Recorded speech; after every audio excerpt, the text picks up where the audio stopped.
Mga kababayan, huwag nyo nang hanapin ang mga pulis sa presinto sapagkat kami ay nasa inyo ng mga telepono. Dial 911, darating kami sa loob ng 5 minuto. Lilingkod sa bawat Pilipino at magbibigay ng tamang impormasyon para sa tahimik at maayos na Pilipinas. Police News Network, alagad ng batas, tagapagtaguyod ng balitang pulis, sandigan ng mamamayan, patnubay ng katotohanan.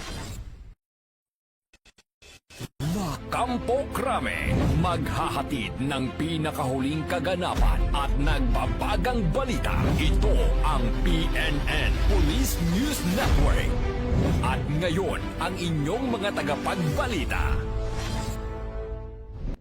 Magandang araw, bagong Pilipinas. Ako ang inyong alagad ng batas, tagataguyod ng balitang pulis. Maghahatid ng tamang balita, kwento ng pulis at serbisyo para sa mamamayan. At ito ang PNP News Online, ang pangunahing balita ng Police News Network, alagad ng batas, tagataguyod ng balitang pulis.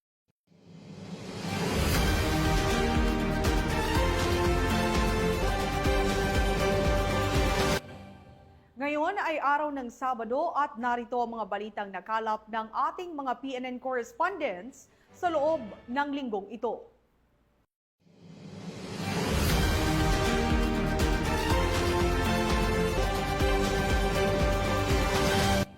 Isinagawa ng mga operatiba ng PNP Women and Children Protection Center ang isang rescue operation sa Zamboanga del Norte na nagresulta sa pagkakasagip ng 2 menor de edad mula sa kalunos-lunos na kaso ng online sexual abuse and exploitation of children.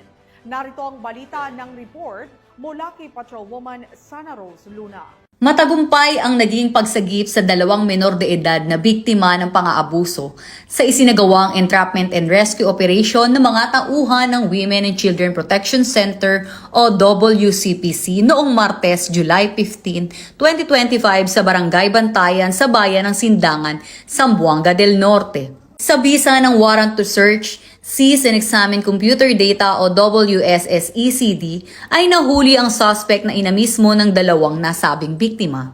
Ito ay nagbebenta ng malalaswang larawan at videos online kapalit ng pera. Sa patnubay ni Police Brigadier General Maria Sheila T. Portento, tumatayong hepe ng WCPC, kasama ang mga operatiba ng Mindanao Field Unit nito sa pangunguna ni Police Colonel Mario M. Baqueran Jr., ay agad na nagsagawa ng investigasyon sa naturang impormasyon na nagresulta sa matagumpay na pagkakahuli ng suspect at pagka-rescue ng nasabing mga biktima. Samantala, kasama sa mga nakuhang ebidensya ang mga gadgets na positibong naglalaman ng mga malalaswang larawan at videos ng mga menor de edad na ginagamit sa pagbebenta ng mga ito sa mga foreigner para pagkakitaan. Nasa kustudiya na ngayon ng Sindangan Municipal Police Station ang naturang suspect, habang nasa pangangalaga naman ng MSWDO ang mga nasagip na biktima para mabigyan ng tamang assessment at pagsusuri.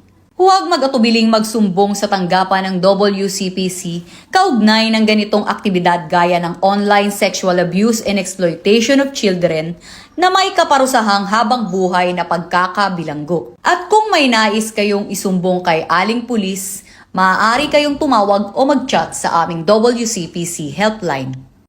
Mula sa PNP Women and Children